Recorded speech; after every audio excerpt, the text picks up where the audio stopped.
Welcome to the Great Paediatric Bake Off episode 4. Thank you all for joining me. There's a lot of you today. So firstly, why don't you guys introduce yourselves and then we'll talk about what we're going to bake. My name's James Dearden. I'm a paediatric consultant in Tor Bay in South Devon.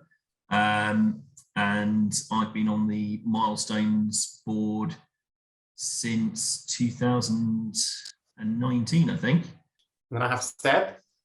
I'm Seb Gray. I'm a general paediatrician with spins in respiratory and HGU down in Salisbury. And I've also been on the Milestones board since it began and love it. Cool. Maddy?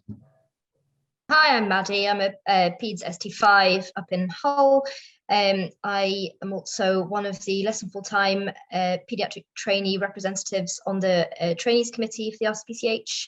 And I've been on the editorial board for about a year now. And finally, Dee. Hi, I'm Dee. I'm a paediatric consultant in Sheffield, and I look after children with diabetes and also those living with obesity. And I've been on the Milestones board like James and Seb from the beginning, and I think it was early 2019, wasn't it? Or maybe late 2019, I can't remember. Great. So yes, you guys have all told me that. So what brings you all together is that you're all part of the Milestones magazine, which is where I have a baking column in, and it was really great. Thanks guys for baking with me. So I think we're going to try and do the Milestones recipe that's going to come out for the summer edition, which is raspberry scones. So it's a good bake to do because actually it proves to people that you can do it, and if you guys can do it, then everyone can. And it's a great summer recipe. I love a scone or scone, whichever way you pronounce it. I'll be intrigued to know. And then we've got 2 Northerners and 2 Southerners and 1 Midland. So that's quite cool. So let's go through everything you need first. So oven on at to 180 fan or 200 degrees non-fan. Everyone got theirs on? Yep. And then 500 grams of plain flour, 3 tablespoons of caster sugar, 2 teaspoons of baking powder, 1 lemon zest, 1 egg. Yes. So I've got in the fridge 110 grams of chopped unsalted butter into like cubes, and then 300 mils of whole fat milk. Dee's already getting started. And finally 150 grams of fresh raspberries, and then whatever you want to eat them with, so butter, jam, cream, whatever you want. Cool. So first things first is to sieve. So you have everyone got a big bowl, yeah? You just need 1 big bowl. Oh look, me and Sarah got the same bowl. Oh my goodness. It is a dream. And It's then a baker's bowl, isn't it? it is a baker's bowl actually. So first thing to do is to sieve the baking flour, the plain flour, sorry, into the bowl, along with the caster sugar and the baking powder. So the plain flour, the baking powder, and the caster sugar. I don't normally bother with sieving. Do you think it's important? Sometimes it is. Mainly because it makes it a bit lighter. So can anyone bake, first of all? I don't bake. I like cooking, but I'm not known to be a baker. I quite like baking. I hate cooking, mainly because whatever I cook, someone in this house says it's the wrong thing. So I hate cooking. Every meal involves a normal version, a veggie version, and then fish fingers. So yeah, but I quite like baking. Ash, can I just check, is 2 teaspoons of baking powder, is that right? 2 teaspoons of baking powder, yes. In the interest of not making a scone volcano in my oven. Previous ones. James, can you bake? I see a KitchenAid, so you must bake. Well, I think my wife is probably the better baker. myself and my 6-year-old dabble. Yes, my wife is the accomplished baker. Oh, okay, cool. Just sipping. So guys, tell me, so obviously you're all part of the Milestones crew.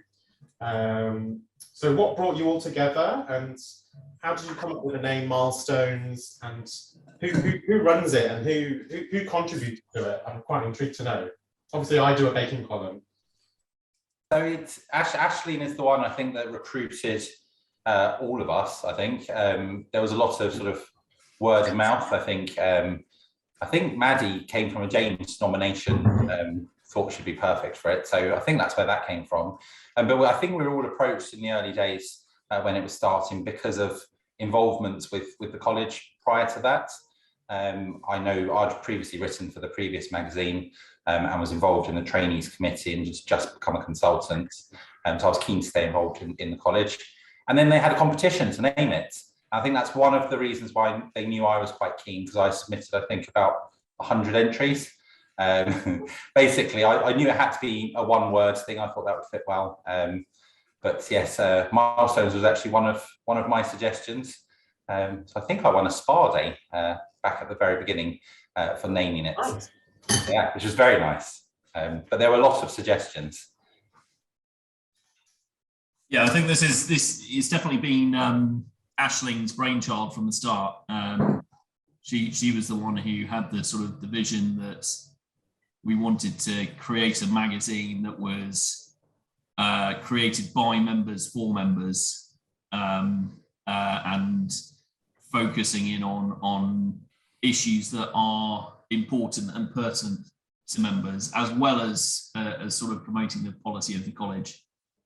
So there's certainly sort of elements of that, and Joe Revel and Camilla have a lot of input into the magazine, and we will run sort of policy updates and things like that from it. But actually the key focus of it is getting our members from across the country and internationally to write for us about things that are relevant to the workforce. And you know, we've dealt with some pretty key issues. We've looked at climate change, we've looked at sort of workforce well-being. There's been quite a lot of focus on paediatric mental health in more recent issues. And I think that what has driven a lot of what we do is that we want members to write to us and tell us what they want to hear about and give us ideas. And as the editorial board, we very loosely sort of say, yes, that sounds like a great idea, or yes, that sounds great, but we'd like you to write a little bit more about this sort of angle of it. But actually it's we try and leave the ownership of it with the membership. Yeah, Ashling is our driving force and our boss. And we've got another team member who unfortunately couldn't be here today, and that's Hannah. So it's a shame that we're not all here. But we probably have, one of the most active WhatsApp groups around, I would say. Sometimes you can wake up to 47 messages or do a clinic and there's been a sudden explosion and flurry of ideas. So it's great from that point of view, and we all contribute, and it's great hearing about things that you wouldn't normally. Makes you realize how diverse our workforce is, and also the job roles that people do and the innovations they come up with. Yeah, I love it. It's great. I love reading it. It's so not about medical chat or like knowledge chat, shall we say. It's actually about working as a paediatrician and life as a paediatrician, but also covers lots of other aspects like training, EDI, climate change, and it's just fun. It's a nice read for me anyway. So you guys do a fabulous job. Thanks. And I know that Hannah's not here, but she is planning to bake with me at the conference. Right. So she hasn't got out of it. Yeah. Mm. And you guys have never met each other all together in one place? Never. And due to various circumstances, not only the pandemic, we've never actually managed to get us all into a room together. So I mean, it's a testament to how you can do some really good and constructive work completely virtually nowadays. But I'm glad that you said that it's fun to read, because we have a lot of fun producing it, and we're also not shy. And I think, yeah, I mean, Maddy has joined the crew with very much the same mentality. We say it how it is. If there is something that's going to be controversial or upset members, or is just dull, then we will say that. And we love people sending stuff in that they want to get into Milestones. And so we're unlike saying no, like you submit to journal, it's like, no, that's it, definitely not. And then you lose heart. Whereas we want to encourage members to write stuff, but we don't want to have it as a sort of a journal that couldn't quite get published type thing. So I love the fact that we have it basically geographically covering the whole of the UK, as well as international members. And I think that's one thing, having a vast array of different people, most of whom aren't in London, keeping that so that we celebrate the London achievements, but also make sure that the whole of the UK is covered. And I think we do that reasonably well as covering all the issues relevant to trainees, to consultants, and to retired members as well. I think that's the whole span of the paediatric membership, which is so key. And I think because it's members submitting stuff written because they're interested in it, that's what keeps it interesting for everyone else. And you can't make everyone happy. There are some people that don't like baking, but actually the feedback that we've got from your regular column is brilliant. Richard Daniels' History of Medicine, people love that. Shilpa Shah's book reviews, and there's some regular features, but there's also, we like to keep a finger on the pulse. Aisling is amazing at keeping her finger on what's hot and what's not.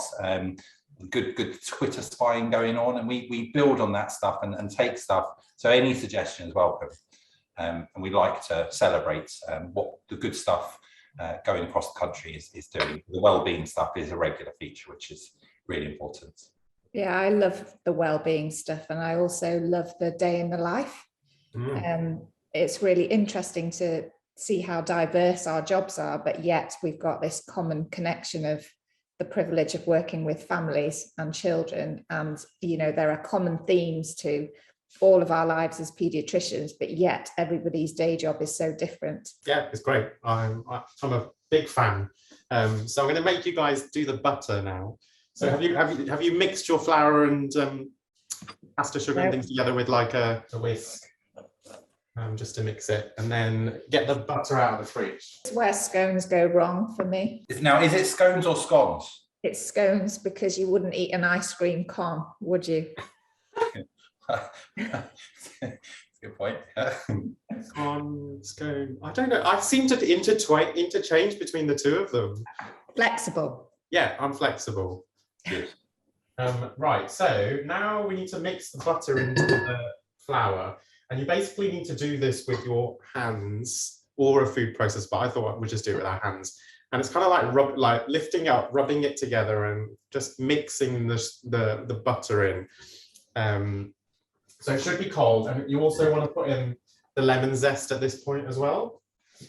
Yeah, so what I love is that anybody can write for the Milestones magazine. I've seen medical students, I've seen senior paediatricians, trainees, anybody's welcome, and I think it's really diverse. I never know what to expect in the issue, and I know that you guys have themes sometimes, which we try and tailor a little bit towards, but otherwise it's very open to what the members want and what's current in the world and the life of a paediatrician at present. Quite often the themes sort of emerge as we develop an issue. One of my favourite bits about producing it is doing the front cover. I was about to say the same thing, James.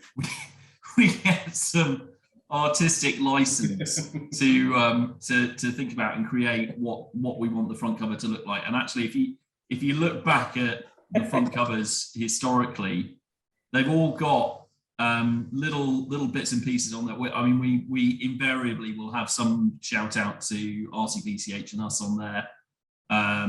but there's always some little sort of hidden extras. They're almost like a little Where's Wally picture. So next time you get a Milestones magazine, have a proper look at the front cover, because we put quite a lot of time and thought into, and Seb does some spectacular drawings on what's Who does the initial design? Who does the drawing? Well, I was gonna say, so that's with the publishers. The most remarkable thing is where that final illustration comes from. So if you saw the pictorial image of what's in our minds, and then how the amazing Aisling manages to transform it into. It's brilliant. I did a horrendous drawing of Mike Farquhar asleep with a rainbow blanket and you know, the phone out the room and trying to get details. But it looked like he was some sort of dystonic state. It just looked awful, and then it magicked into this beautiful, beautiful front cover. And we tried to. Great cover. I really like that cover. Yeah, but it's hilarious in terms of some of the stuff that we see or hear from each other, and then the wins that you really sort of trying to find those tiny details and seeing them come to fruition is so nice. So, have you got any plans for the future with Milestones? We're going to meet at the conference. Yeah, we're all going to be there, which is very exciting. I was thinking about this Ash, actually, and it's difficult to say. It's difficult to predict the future. You know, when we were convening back in 2019, we had all these fresh ideas, and you know, we were going to do conference coverage, etc., etc. And then we got hit by the pandemic, and all of the priorities changed. And suddenly, you know, we were producing a last-minute issue which was dedicated to staff well-being, because where we would have had 6 pages for conference coverage, we were suddenly in a very different situation. So I think that our main intention is to remain flexible and remain responsive to what the members need. I think the key is as well, we've got an array of people. So Maddy is probably the most important person when it comes to the future, because we have to have a trainee, and that was James before he became consultant, but now it's over to Maddy to shine the light on the future and tell us what she thinks is going to be the future. I think it will be important for us at the conference as well to find out from members face to face what they want, what they really think. You know, not everybody's bag to fill in a questionnaire and evaluate that way, but hopefully by talking to people, we'll understand a little bit more about how this could develop in the future. Yeah, I think you're right. I think you have to tailor it to what the members need. Yeah. And clearly the pandemic was something unprecedented, but you know, I think it was a really nice thing to come through the post at that time, to actually, you know, be able to almost see what other paediatricians are doing at the same time, and understanding that we're all in the same boat together. So the real tricky thing is finding the balance and judging the mood, because do people still want to hear about COVID, or are we just sick of COVID and just want to move on? We're sick of it personally, but I think that's my feeling, but it's feeling the temperature, because there's still the stuff we're getting submitted is still very COVID heavy.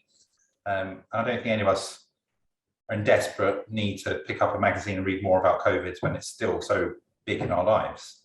Maddy, sorry, I think you stepped out a second. I think I was referring to you and the trainees as to what you think the big issues will be and how Milestones will evolve. I just agree that we need to find out what members want. I think we really do need to have some kind of shout out in the next couple of editions, asking people to write in and maybe suggesting some of the things that we'd like to hear about, because sometimes it's really fantastic seeing what people write in, but quite often it can be the same sort of experiences or the same sort of perspectives, and we try as much as possible to encourage a bit of a redirection, so that people can get their piece published, so that they can find something unique or a different perspective within their own experience to share. But yeah, no, I'm looking forward to meeting everybody at conference and to finding out what members would like to see. I think we're all very excited about the conference, Maddy. And are you all attending? Yeah. Exciting. So I get to meet you as well, so that's exciting. Yeah, absolutely. Yeah, I'm very much looking forward to the conference and it being face to face. There's so many people that need to meet, Yes. catch up with, and so many people on Twitter that I've just never met in real life that I'm very much looking forward to seeing. You say that, Ash. I got my 7-year anniversary literally a couple of days ago, and I joined Twitter at the conference in a sort of social media session. And it's just incredible how you can connect on social media. And then I found going to the conference a year or two after was literally like celebrity spotting. It's like, there's Dr. Range, there's Mike Farquhar. It's literally all these like amazing people that you've seen in sort of a screen, but you haven't seen in real life. And then just the different people and how some people look exactly the same as you imagine them, and other people look and sound completely different. I love it. I think it's brilliant. Yeah, and I think we're also conscious that sometimes the medical Twitter can be a little bit of an echo chamber, and that although you may be reaching that group of paediatricians very well, that there are plenty of paediatricians who aren't on Twitter and don't engage with social media, and we certainly try and represent those groups as well, and I think that they're possibly more difficult to reach. But yeah, you're right, James. There's lots of members out there that we need to capture, the international paediatricians for sure. So obviously, I'm very much looking forward to seeing everybody. What are you guys looking forward to at the conference? Obviously, you're going to meet each other. That's one of the main things for me, meeting each other, meeting a great team who I've been working with for a long time now. But also, I've been a paediatrician for 25 years, so the number of people I've come across who are now in different parts of the country who I'm still in touch with, but to be able to connect and see them again and just have that social debrief time, knowing that you're all part of the same wide group, having that solidarity. The last conference I attended was 2019, and I remember coming away with such a buzz, loads of ideas, connecting with specialties that I don't commonly see in my day job. So, you know, keeping that interest going of different things that are happening. Celebration of getting through a horrible, horrible time. Yeah. So I mean, I really hope Andus are involved in the initial sort of opening bits, and I've got a feeling it's going to be quite emotional, I think, in real life, seeing something from Andus with a room full of inspiring paediatricians. I think it's really, really exciting. Yeah. And I've missed the face-to-face stuff, because the online stuff has been okay. It's been brilliant to present sort of afar and sort of do things a bit more flexibly, but actually engaging in conference and all that interaction stuff that you benefit from is really exciting. And I know lots of people hate the posters and they feel it's just a CV ticking, but actually I can wander around for hours and hours just looking at different posters, short, sharp, snappy, sort of, oh, you're doing that, oh, that looks brilliant, oh, this looks good. I love stuff like that. I sometimes have a short attention span, so posters, when I'm struggling to focus, for me are brilliant. And I've met so many wonderful people just wandering around poster boards at the college conference and stolen many ideas, actually. So I've taken them away. And now we can publicise them and advertise them and say, do you want to do something for Milestones? Which I'm really excited to do, because I remember the archives people doing it. So Ian McCone going around and sort of recruiting people to write for education and practice at big conferences. And it really works, because people like to say, you know, or hear that they're doing a good job and that something that they've done is really interesting. And if it is, then let's get the word out and spread it. So spreading joy and good projects, I think, is the way forward. Yeah, sharing in general. I've only ever been to conference online for the past 2 years. I've never been in person. Before the pandemic, I have far too many young kids, and it's tricky to get away for a space of time. So online learning is absolutely fantastic in terms of being able to do it on your own terms, but it means it's very easy to push into second place, and it's very easy to do it less well than you would, because you can't engage with it in the same way when you've got a toddler in the room. You can't engage with it in the same way when you are trying to do it 10 o'clock at night. So I think it'd be really good to sort of get away and have a learning experience that is purely for learning and for networking, and not mixed up with whatever's happening in the house, actually. So that'll be quite a novelty. I'm involved with the Trainee session which I think is on the Wednesday afternoon. I'm one of the people who is chairing that. We've got a fantastic team of people doing that particular session, and I'm really looking forward to seeing some of the stuff that hopefully going to be oral presentations. There's some really good stuff actually, so I can't wait to see it in person. I'm loving seeing everybody just like rubbing. I feel like we're going to over rub these scones. I'm worried that they're going to be too quite therapeutic. Have you managed to mix? You over rub your scone. Yeah, they look like breadcrumbs. Yes, so if it looks like breadcrumbs, you're at the right stage. So once you've done that, as long as everybody's there, then you just want to make a little bit of like a well in the middle. So kind of like a little bit where you're going to put your milk in, essentially. So then you need 300 mils of cold milk and put it into the centre of your bowl. This is quite a messy bake if you've not noticed yet. This is totally messy because I've just got it all over my floor. And you just pour it all in, do you, Ash? 300 mils in the middle, yeah, in the well. Yeah. Right, and then once you've got the milk in, then you need to start mixing it, but use a fork and just slowly introduce the flour in, and it will start clumping together. I feel like this might be a stage where I end up with raspberry biscuits and everybody else ends up with scones. Just let it just come together, but not completely. And once it's like starting to form clumps, and you want to add in your raspberries, you can tear the raspberry in half and then just add them, and then finish off by mixing it all together again with the fork. Ash, can you use any fruits instead of raspberries? Could do, yeah, you could do. You can use blueberries, yeah, whatever you want, whatever type of scone you want. It's done. So Seb and James, so I understand, so obviously at the conference we have the national PAFTAs, and my understanding is that you guys pioneered that initiative.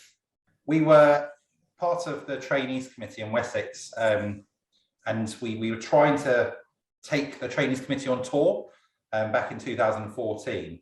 And there were lots of awards and random things going on. And so back in 2014, as part of the tour, and after our regional conference, we thought it'd be nice to celebrate some of the achievements of trainees and trainers. So it's 2014, we had the first Wessex PAFTAs, and it was just an amazing night out. It was everyone, I did certificates for everyone who was nominated, and we had some amazing people who won prizes.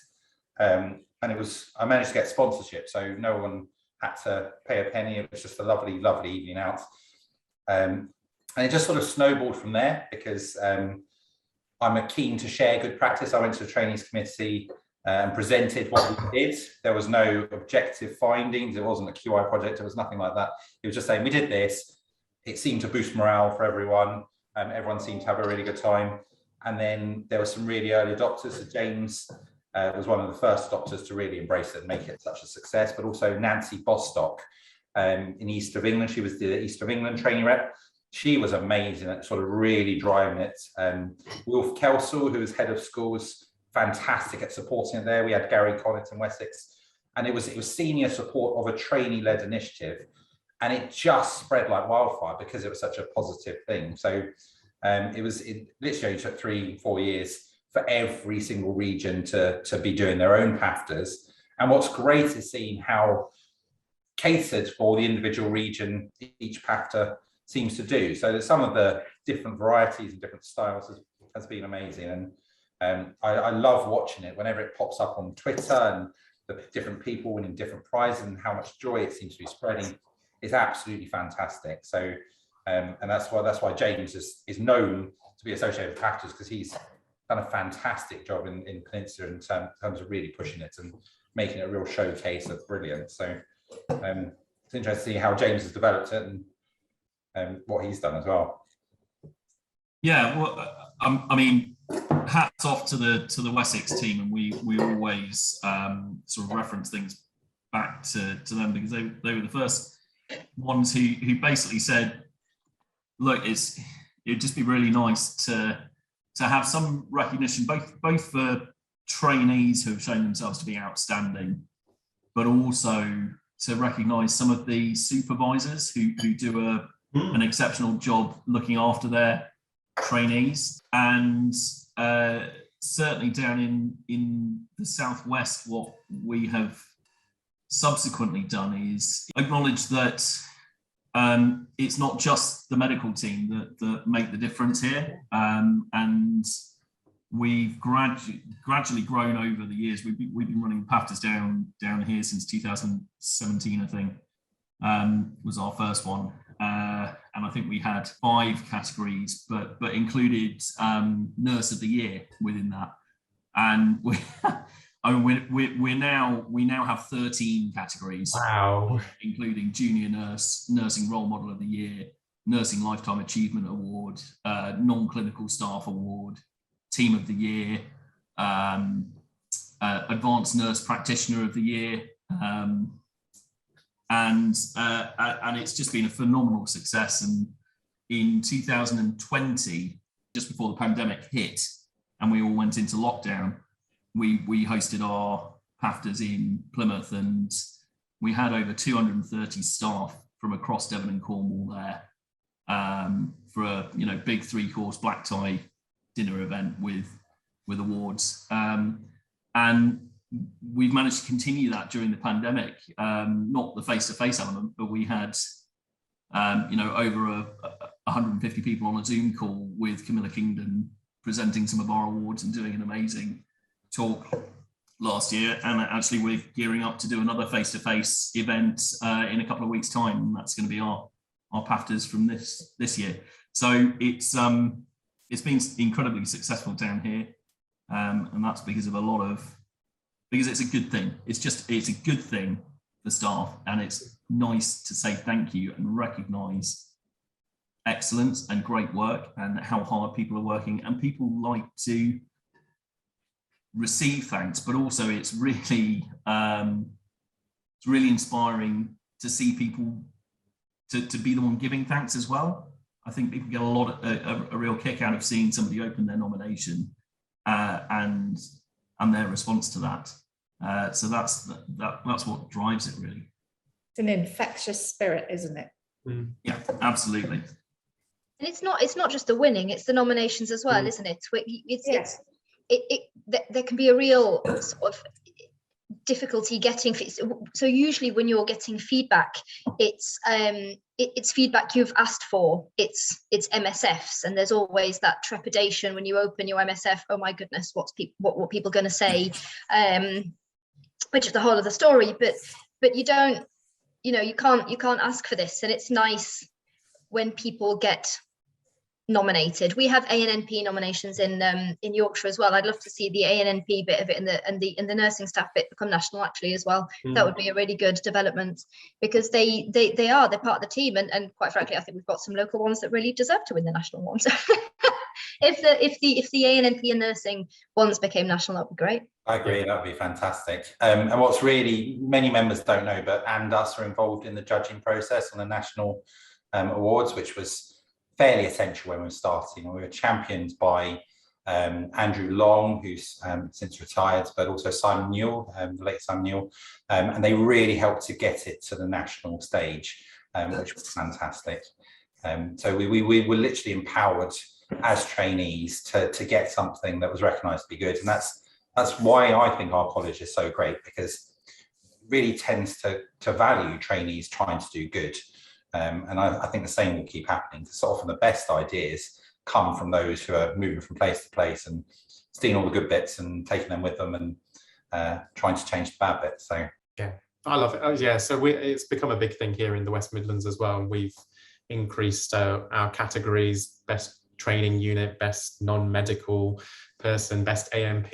So it's just ever growing. And I think every year we get, I'm part of the trainee committee here in West Midlands, and I think this year we had over 200 nominations, and it just gets more and more every year. And I think it's just a great way to say thanks and a great way to show your appreciation, because we're so bad at giving positive feedback to people. It's so easy to give criticism, and actually this is a really nice way for people to actually receive thanks. And I know people that have had nominations that are totally blown away and really feel humbled by it. But yeah, I think we should expand it. We have loads of ANMPs and nurses who are really integral parts of our team that need to be recognised. they're part of our workforce now, and I think we should recognise and recognise those achievements.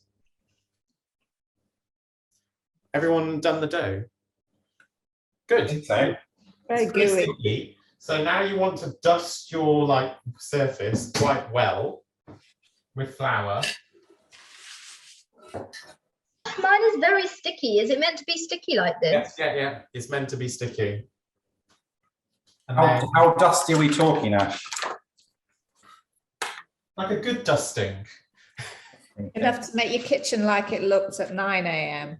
Yeah, it's like a light dusting of snow. Nice. And then, The sort that stops all the trains.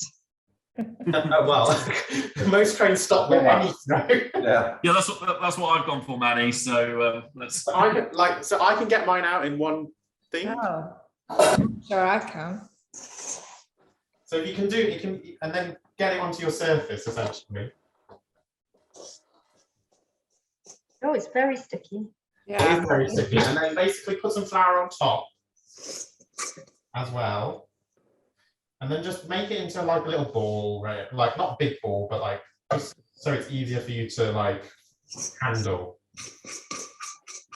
Really tasty. Have you tried it? There may not be any scones left by the time I. Oh, they're good. I can smell the raspberries, so that's usually good. And then got a rolling pin. So it should be like a ball on your surface, I hope. And then some flour on top. Yeah. Flour on your rolling pin, and then just roll it out just very slightly to like to about the size of a scone. What kind of scone size you want. So it's not a lot of rolling, like 2.5 sort of inches, nothing bigger than that.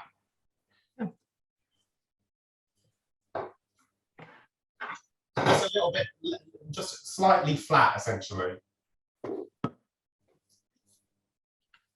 And then you've got your cookie cutters. What size is everyone using? I'm going to use a middle size. I've got a glass. Yeah. Because what you're going to do is cut out scones and then bring the dough back together and then roll it out again so you can get more scones out of it. Because Is this too big, Ash, do you think? that's quite a big glass. Yeah. Okay. I'm going to use. Basically, cut out your scones with so flour your cookie cutter, cut out your scones and put them onto your baking tray, which should be lined already. Okay. Is anyone else's hopelessly sticky? Yeah. It will be sticky. You just need to. Ash, did you say we're supposed to get 12 from here? Well, we'll see how many we get. But they'll look like this. Yeah, about that size. That's how big a scone is. Should we say? Oh, we've got an extra baker. Did you smell the raspberries? It's like hurry up and bake. How much space do we need to give them to rise, Ash? Not a lot of space at all. They don't rise that much. So they can be quite close together if you want them to. Obviously not touching. Maddy, so obviously you've got kids. Does that mean that you're less than full-time like I am? I am. So I've actually been less than full-time since I qualified. We had our first child at med school during finals, and I didn't know LTFT was a thing at the time, and was very unsure what we would do and how we'd cope. But you want the egg? Oh, I have the egg. So I've always been less than full-time, all the way from F1. So I've been training for about 57 years now, and I've got another 62 to go. You want to crack it? Let's get you a cup and you can crack it. Do you want to do that first? And how have you found it? How have you found it? Because I know Dee's also less than full-time as well, and obviously she's well into her career now. I love it. I really like being less than full-time. It's the only way we could have made it work, really. We don't have any local family. It's us and the kids, and paid for. Don't throw it. And paid for childcare. And LTFT means that there is time to spend with them, and I'd sort of thought that I'd increase my hours as they got older, but they need more as they get older almost. They need different things. They need involvement in a different way. And for teenagers, I would agree with that. It's not. Oh, did you crack it? It's not always it's not always an easy option. It can be challenging. I think it's got better through the years, and perceptions have changed through the years. Like I've been told by some consultants things like, I crack it. Don't you want to do it? Like, I don't see why junior doctors think they can become competent only working 20 hours a week. And luckily that is getting less prevalent as more and more people go less than full time. I think you're right, Maddy. When I first wanted to go less than full time, it was the year 2000, and I was told I couldn't. So it was essentially choose a career in paediatrics or choose motherhood. Wow. And I think what the other change we've seen, especially in later years, is that it is a greater diversity of people who are going less than full time. There is a growing recognition that LTFT for childcare is both for men and for women. My husband is also a paediatrician. He didn't feel he could go less than full time. It wasn't really an option. And when we qualified, the ethos was very much, if there was a couple who had a child, one of you would be, LTFT would be given to the primary care of the child. Whereas now we're seeing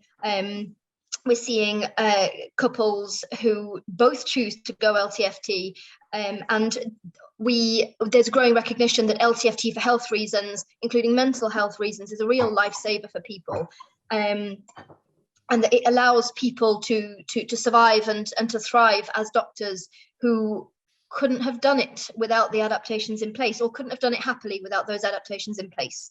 And I think it's very important to remember that actually full-time for doctors is more than full-time, and that if you are working 80% less than full-time, often that is a full-time job in any other job. So I'm a big fan of LTFT. I think it's fantastic that it's been open to all, and there are rostering challenges often for people running rotas with more and more LTFT trainees, but the problem is one of a general workforce rota gaps. It's not a problem of LTFT trainees, and without the ability to go LTFT, there's going to be an awful lot more rota gaps, because LTFT allows people who wouldn't otherwise be able to work as doctors. So yeah, I like it. It can be tough, it can be challenging. I think that there is more and more understanding at a sort of supervisory and deanery level of how LTFT is meant to work, how ARCPs are meant to work. It sometimes feels like it's a bit of a full-time job being less than full-time, because you need to have a really good grasp on how your rota should work and how your ARCP process should work, and what it looks like when it goes wrong, what the pitfalls are, and you have to do an awful lot of chasing and sorting to get everything working as it should be. But there's a lot of people out there speaking up for LTFT trainees and trying to make it better. There are Facebook groups, there are trade unions, there is the RCPCH, and yeah, I'm always happy for people to get in contact if they're having difficulties and need a little bit of a pointer as to where they can go to sort them out. Remember as well that people are less than full-time for sorts of different reasons, for pursuing another passion or another commitment, whatever that may be. And it's a shame to shoehorn doctors and their expertise and somebody who would be really great at their job if they can only do it 100% or not at all. So it just allows you that compromise and flexibility to be able to do two things well without making one aspect completely unsafe or unfeasible, really. Great. So yeah, I'm 80%, and I love it. I absolutely love being less than full time, and I would recommend it to any trainee. And I'm so glad that any specialty now can go less than full time without a reason, because I think that was one of the barriers to going less than full time. You needed to have a reason, but actually you don't need to have a reason. And actually, for your well-being and for your mental health, is a good enough reason to go less than full time. Well, it's getting rolled out across all the specialties. We're not quite there yet, but it's coming. But I think it is very, very important for anybody who is in a position of sort of influence or authority in deaneries to remember that that people who are sort of category 1 or 2 LCFT, so people who are less than full time for health reasons or for caring reasons or for childcare, which is category 1, there is a true need for LTFT. I think it's vital and it's absolutely fantastic that anybody can go LTFT, but my concern is that people who really need it must not get sort of lost as part of the process. And I mean, it's like Zoom, isn't it? That and Teams, that it's a fantastic thing that's brought a lot more inclusivity, but sometimes has ended up losing its way a bit and been used to create more burdens and exclude. And I think that's something that we need to sort of really keep an eye on. It's definitely much better than it used to be. Yeah. But I think it's just worth highlighting it's still not what it needs to be. And there's still a lot of people who still see it as sort of not full-time, so you're less than full-time and you're not as good as the full-timers, and that's something that will change over time, and it's continuing to fight the fight. I can't imagine why any trainee would want to be full-time, particularly with the new shape of training, because actually you're going to get more people sort of losing interest if you just work them to the bone. Yeah, I think that's just it, isn't it? Fulfillment and happiness and removal of any worries about other burdens or caring responsibilities, or removing that ability to do what really fuels you. If you allow people some flexibility, then they do their day job and their night job so much better than they ever would otherwise. So it's easy to be short-sighted about it, but actually you gain so much more. And as those of us who are less than full-time, I'm sure we know full well you never work actually less than full-time, partly as Maddy was saying, because it's more than a full-time job anyway. But in order to do it well, you have to be flexible and work extra hours, because that's just the way it is. It's a long training program, is PEDS, a very long training program. And for some people, getting through it and reaching consultancy is going to be the right way. But for others, for a variety of reasons, really, actually, the longer scenic route works a lot better. And then you're a long time employed, and your health and your personal situation and your interests and your life will change immeasurably in that time. And I think we are. The way forward is flexibility, whether that is new ways of working, whether it is being less than full time, and I think as well, potentially in the future, different ways of being less than full time. So working in a different way across the year, and sort of looking forward to what the future holds on that one. Exciting. Yeah, I agree. I totally agree. I found it quite difficult being male and going less than full time. Personally, and I did it for health reasons as well as well-being, but I had a lot of people ask me, oh, why are you less than full-time for? Is it for research or something? And I was like, no, it's just my own personal issues. And I still get it. Yeah, I still get it, but it is getting better. And I found it quite difficult as a subspecialist. Yeah. Because you're just expected to be there all the time or be available all the time, and actually it's really difficult to separate yourself. But I think if I wasn't less than full time, I don't think I'd be able to cope, actually. And actually it gives me the opportunities to do things that I want to enjoy, like baking and those sort of things. I wouldn't be able to do any of this if I wasn't less than full time at all. And that's the thing, then you're just living to work. Yeah, exactly. No balance. How many scones did everybody get? I got 13. I got 12. 11. I've got 11. And I've got a 15. small runty deformed one here. 15. Wow. Okay, so now you want to egg wash. Get your egg, crack it, mix it, and then egg wash your scones on the top. Yeah, well, I'm certainly hoping that everybody's going to like the 20 raspberry biscuits that I've made. He doesn't really eat people food, this one. All he eats is fish fingers and chalk. Fish fingers and chalk? Got now a general omelette in my tray. Yeah, well, I was going to say this is a test to see whether you actually bake or not, whether you have one of those little brush things or whether you... I have a brush thing, but it's... You bake? Brush, obviously. I've got all the gear, but no idea. How eggy do we want them, Ash? Just the top. If you want them more eggy, then go for it, but it's just to bring a bit of colour to it.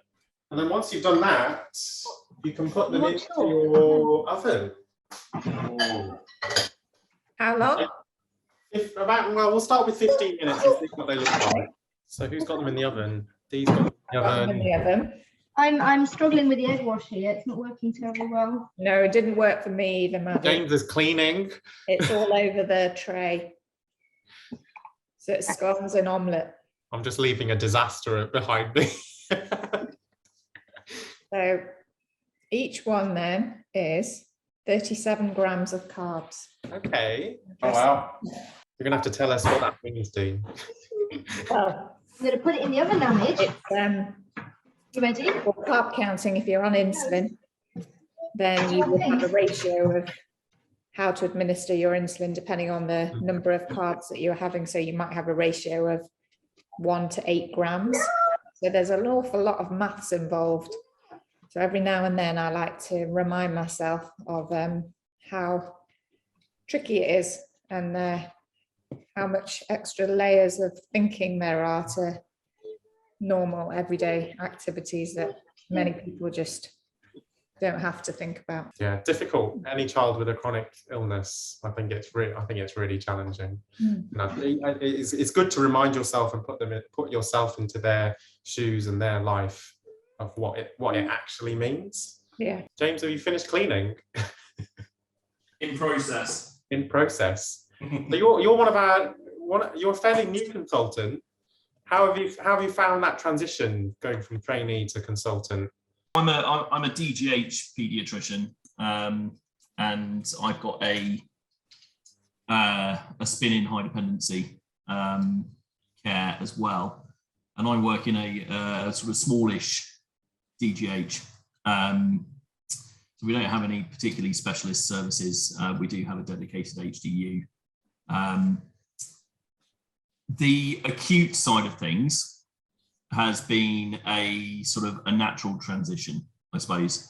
So when I'm consultant on call, when I'm on call overnights, we sort of do long day shifts intermittently as consultants here, and we cover SCBU as well. So all of that has been a fairly sort of natural progression from training.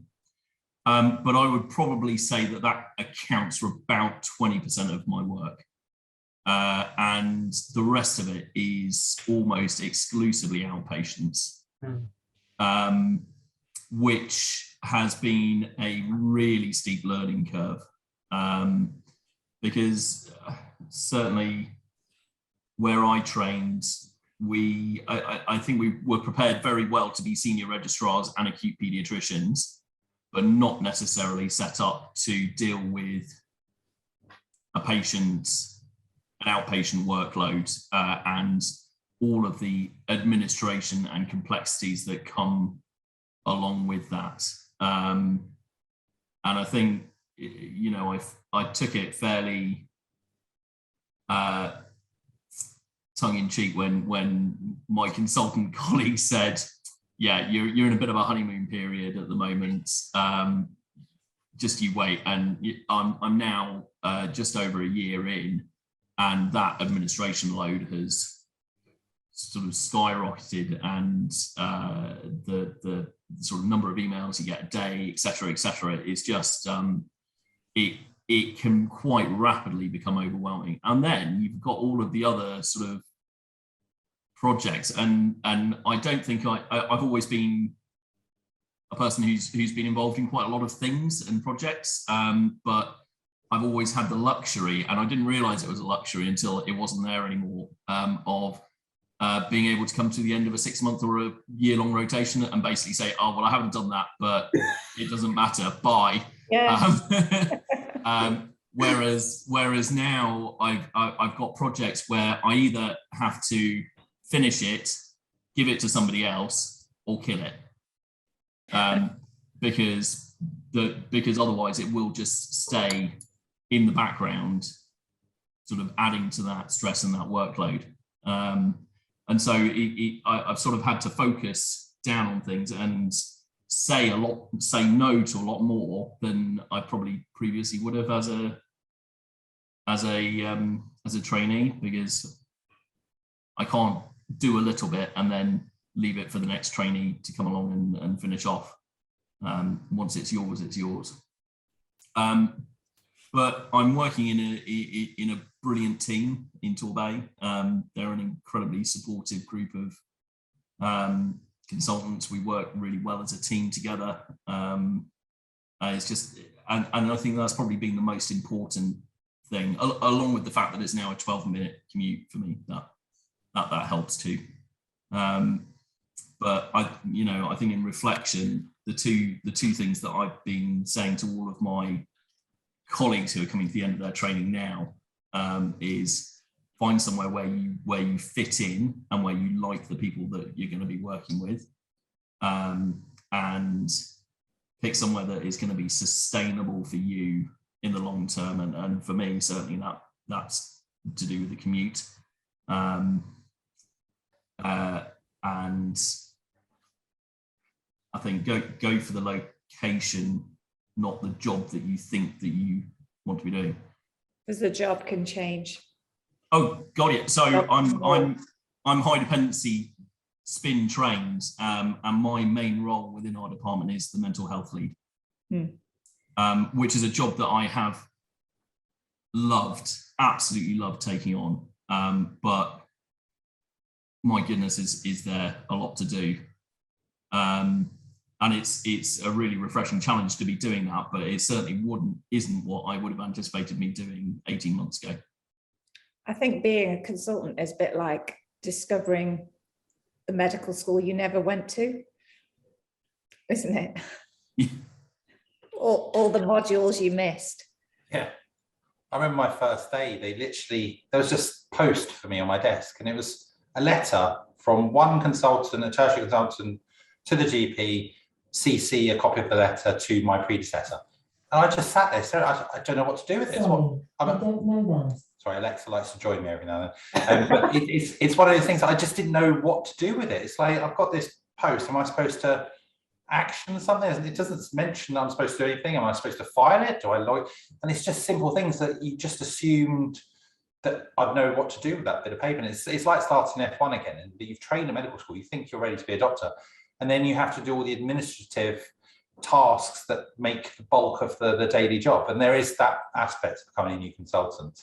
And I think, James, is key that you have a honeymoon period. It's really, really important to maximize that, but not overstretch yourself, because there are lots of yes people on the screen at the moment that I can see. And saying no is a really, really difficult skill to do ever. Not right now is appropriate, but just try not to take on more than you can chew, because there is that temptation during the honeymoon period where it's like, I don't know what the rest of the consultants are actually doing because I've got all this time in the world, and it builds up very, very quickly. We have a training program that in some ways trains us to become registrars, not to become consultants, and that's a massive difficulty with the way that the training program is structured. And there is an attempt by the RCPCH to do things like add in sort of SPA time for trainees, which is now part of the trainees charter, and all units should be giving a certain amount of SPA time to trainees to do all that stuff that you need to do. But we haven't got there yet, because the moment you have pressures on the rota, the first thing that happens is all of the training in consultantoid things gets dropped and you become service provision. And there is learning in that. There is learning in doing the clinical work, but all of the extra stuff that is trickier for new consultants, we don't get trained in. And if there and even units that try to train it often drop it when there is pressure, and that's really difficult. And I think that's something that we need to do better, and we can do better. And it's very easy for units to think about, oh my gosh, how are we going to cover the nights, and how are we going to cover the weekend, and how are we going to cover everything else? And they sometimes don't see the registrars that are in their department as colleagues in waiting. They see them as a different tier of person. START has been a good bridge to that, hasn't it? And I am too old to have done START, but I think that's made at least some headway into looking at those problems and how you would manage things in not just an acute way. But I think you're right, James, when you are doing outpatients, you don't always have the team around you, particularly for general paediatrics or, you know, acute referral clinics. If you work in an MDT, you're a little bit more fortunate to have that buffer and cushion and peer support, but otherwise you're on your own with all the admin and all those problems that you don't know what to do with, or who to contact, or who's around there to help. And that takes a long time to get to know. Yeah, and also as a consultant, you get all the problems that, by virtue of the fact that you're a consultant, they're the ones that the registrars can't sort out, or are too difficult. So or they go, I'm on my last day here, sorry. It's like when you become a senior registrar, you never get invited to come and sort of sort out the simple, straightforward cannulas. It's always the ones that somebody's had 17 attempts, there's no veins left, the baby's bruised, the parents are annoyed, crack on, and your neophrons may or may not work.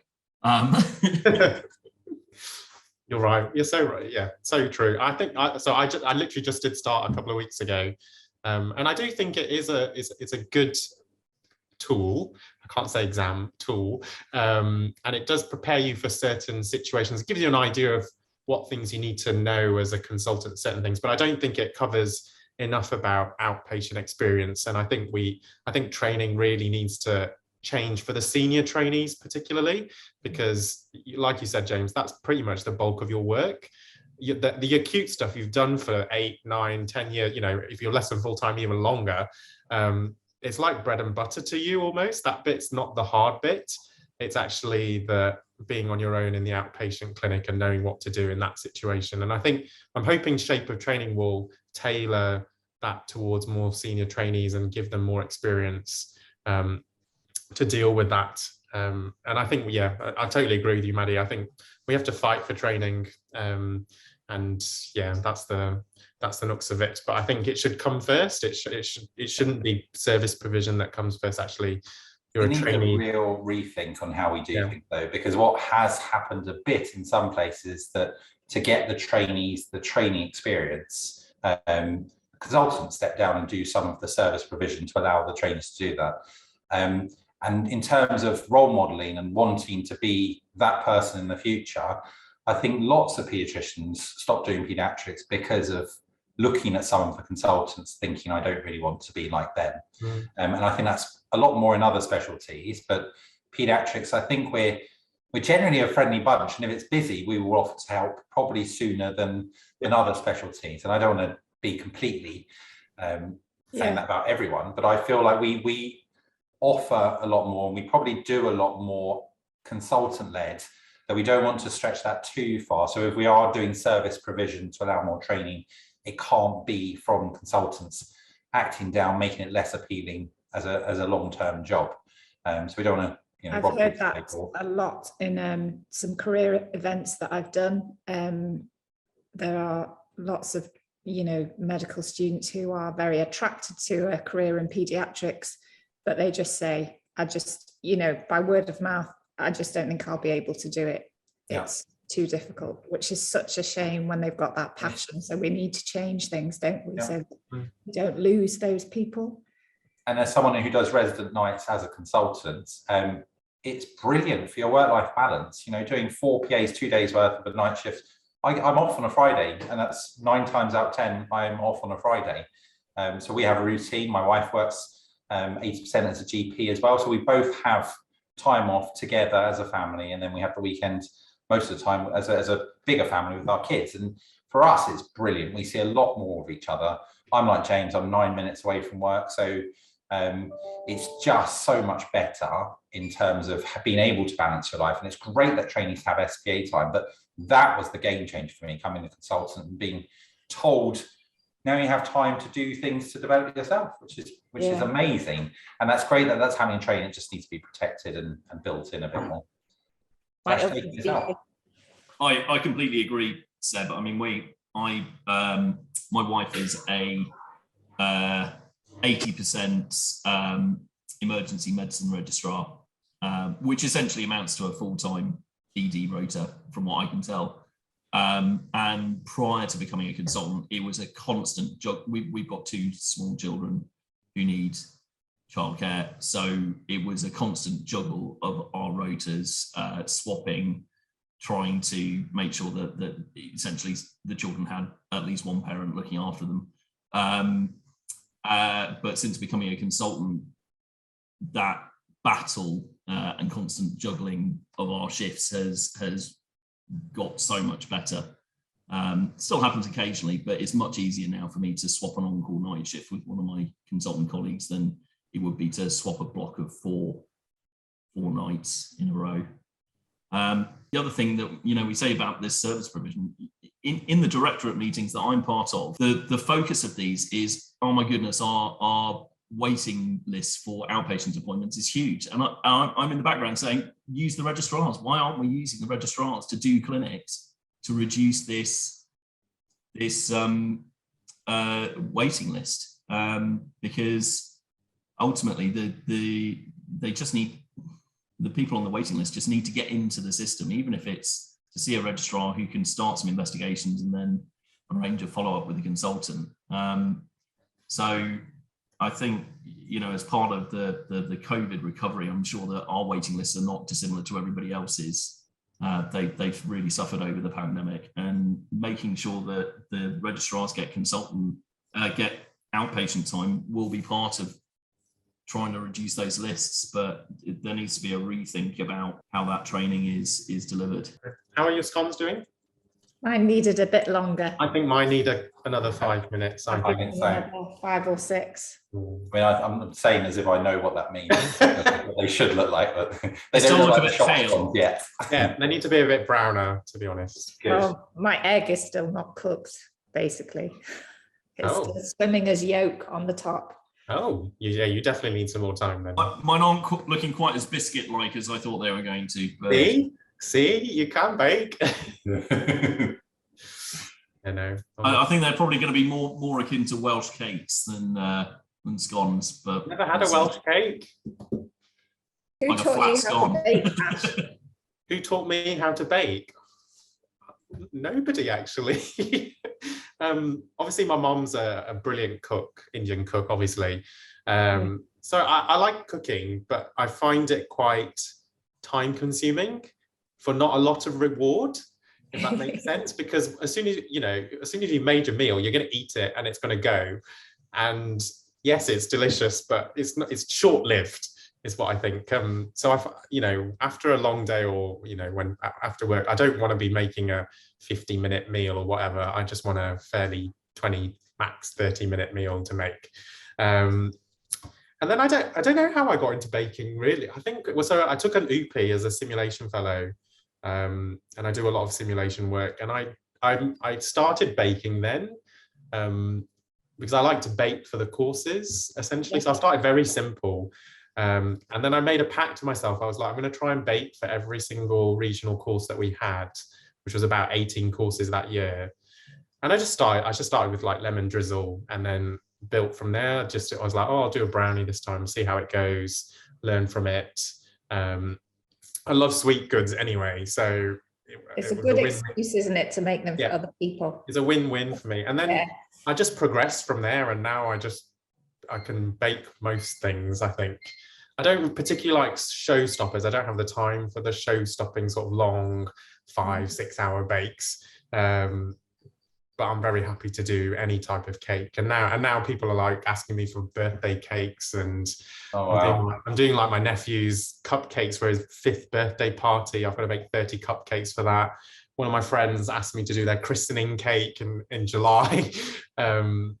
So yeah, I just enjoy it. And the reason I do it is because I like to see other people happy, and it gives me a reason. And everybody loves cake, and at work when we're really struggling or really busy, it's just nice to have something that you can eat and actually have some time to chat non-medical stuff is what I do it for. And it's just to bring a bit of joy to my day. And I like seeing other people enjoy what I do. And I do it for that. And basically it also means that I don't eat it all.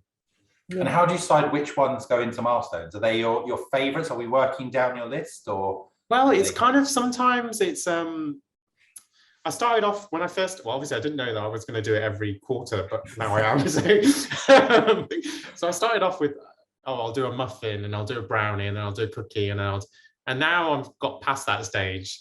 And now I kind of ask the members, really. I put it onto Twitter and I go, what would you want? And people give me suggestions. Like in my head, I've got like a list of things that I really need to do. People have asked for a savoury one, which is in my head. Like I need to do a vegan bake or a gluten-free bake because I want to accommodate those sort of members as well. But it's really based on what people like. I just take it to work and try it out on people, and then if it's a good bake, then I'll be like, oh, okay, maybe I'll think about it as a Milestones recipe. And then I get somebody to bake test it. So Mike Farquhar usually bake tests it for me.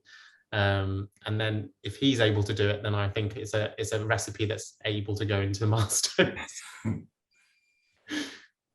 How did he get that job? I don't know. I think he helps me quite a lot on the magazine, and I just said, I think he saw one of my bakes and he wanted to bake it, and then he just asked me for the recipe, and then it seems to be just a tradition now that he just bakes it before I give the recipe to Aisling. So very good. Oh, I'm done. Look. Oh, I haven't even looked at that. Round the middle. oh, yeah, I'm done. If I cut that out, they're quite good. It's still too squishy. The little deformed one is done, but the rest of them are still in there. Give them a bit more time.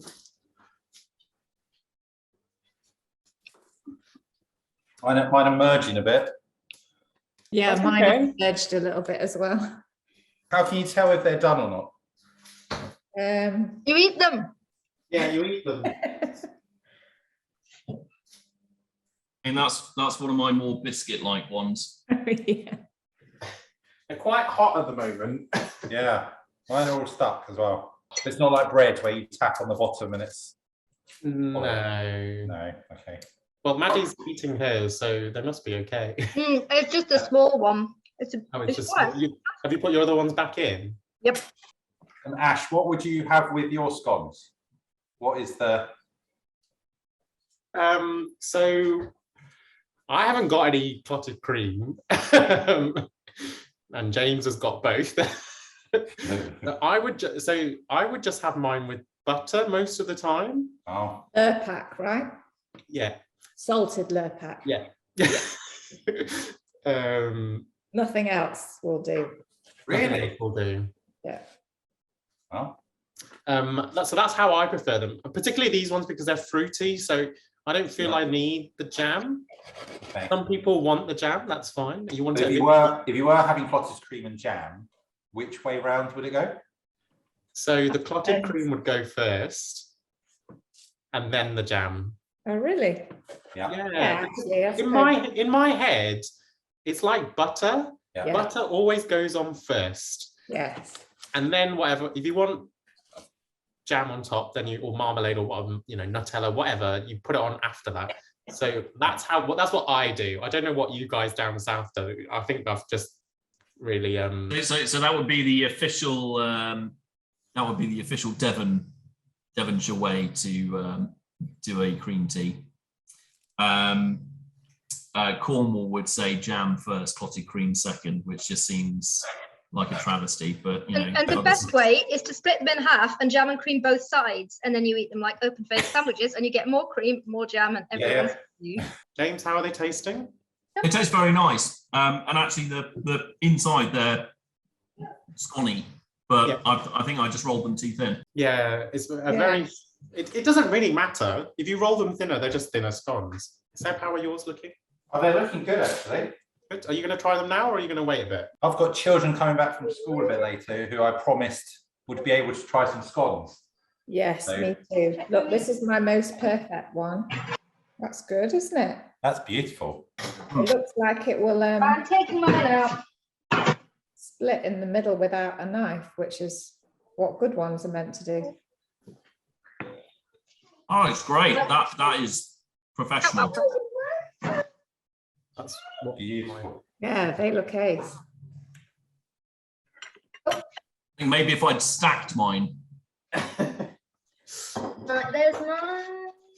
Oh, Oh, wow, they look good. These are looking. I presumed you'd need one of those freestanding mixers that you see on actual Bake Off, and one of those, yeah. One of those. It's all for show. It's not even plugged in. You don't need to, you can get away with very simple equipment, actually. It's only if you want to do hardcore baking, then you need. Have you decided what you're baking at the conference? No. I feel like there's going to be a lot of people wanting to eat. Yeah. So I think what we've decided, sneak preview, shall we say? So I think there's a drinks reception on Tuesday, which is in the evening, which I'm also baking for. Wow. And then I think I'm going to do most of the lunchtime sessions because they're like an hour and a half. So it gives me time to bake with somebody. And then I think the breaks and things, because they're a bit shorter in the morning, I might just do my own bake and leave some baked goods out. Very good. I'm thinking. So I look forward to seeing everybody there. Good. Yeah, great. Ash, I'm afraid I've got to go to clinic. So Okay, you best do that. thank you so much. It's been great fun. Care takes priority. So thank you very much for baking with me, guys. I hope it was fun. Brilliant. And I look forward to seeing you all at the conference. Yeah, thank you so much for today. Enjoyed Thanks that. for having us.